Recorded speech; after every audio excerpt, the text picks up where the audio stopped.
કાલે ગુજરાતમાં આ 18 જિલ્લાઓની અંદર મોક ડ્રીલ કરવામાં આવશે, જેમાં વડોદરા, સુરત,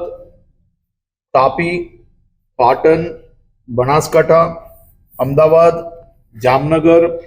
દેવભૂમિ દ્વારકા, કચ્છ વેસ્ટ અને ઈસ્ટ, ભરૂચ, ગાંધીનગર, ભાવનગર, મોરબી, ગીર સોમનાથ, મહેસાણા, નર્મદા, નવસારી અને ડાંગ, આ તમામ જિલ્લાઓમાં કાલે મોક ડ્રીલનું આયોજન કરવામાં આવ્યું છે. સાંજે 4 વાગે જિલ્લા કલેક્ટર શ્રી, વહીવટી તંત્ર અને તમામ ડિપાર્ટમેન્ટ સાથે મળીને જે વાઇટલ ઇન્સ્ટોલેશન છે તેમાંથી કોઈ બી 2-3 ઇન્સ્ટોલેશન્સ પર પ્લાનિંગના આધારે છેલ્લા સમયે નક્કી કરીને તાત્કાલિક ત્યાં સિવિલ ડિફેન્સની જે ગાઈડલાઇન્સ છે એ પ્રકારે તૈયારીઓ અને ત્યાં જે કોઈ લોકો છે તેને એ પરિસ્થિતિમાં કઈ રીતે શું કરવું જોઈએ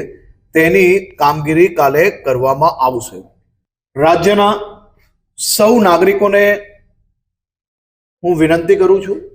કે આ મોક ડ્રીલમાં સહયોગ આપવા માટે, ખાસ કરીને જે લાઇટો બંધ નહીં થઈ જશે, લાઇટો આપણે ક્યારે બંધ કરવી જોઈએ, કઈ રીતે કરવી જોઈએ એ આપણી સૌની જવાબદારી છે. અને 7:30 વાગે કાલે એ કમ્પ્લીટ આ મોક ડ્રીલને સફળ બનાવવા માટે આ તૈયારી મોક ડ્રીલની આપ સૌ લોકો કઈ રીતે કરી શકો, તો 7:30 વાગે પોતપોતાની ઓફિસ હોય, ઘર હોય તો કમ્પ્લીટ હાઇડ આઉટ થઈ જવું જોઈએ. કે કાચ છે, અગર પડદા બંધ થઈ જતા હોય ને જો રોશની બહાર નહીં જતી હોય તો તમે લાઇટ બંધ નહીં કરશો તો બી ચાલશે, પરંતુ તમારા ઘરની રોશની કે ઓફિસની કે રેસ્ટોરન્ટ હોય, મંદિરો હોય, કોઈ બી જગ્યા હોય, એની રોશની જે છે એ કોઈ બી પ્રકારે બહાર ના જાય તેની વ્યવસ્થાઓ આપણે સૌ લોકોએ કરવાની છે.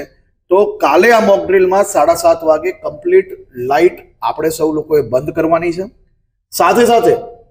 કોઈ બી પ્રકારે ડરવાની જરૂર નથી, કોઈ પેનિકની જરૂર નથી. આ મોક ડ્રીલ છે ને મોક ડ્રીલની અંદર તમામ નાગરિકો સમજી શકે તે માટે આ એક ખૂબ સારો પ્રયાસ કેન્દ્ર સરકાર દ્વારા કરવામાં આવ્યો છે. ને એમાં આપણા રાજ્યમાં બી આ 18 જિલ્લામાં ખૂબ સારી રીતે આ મોક ડ્રીલનું આયોજન વિભાગો દ્વારા કરવામાં આવ્યું છે.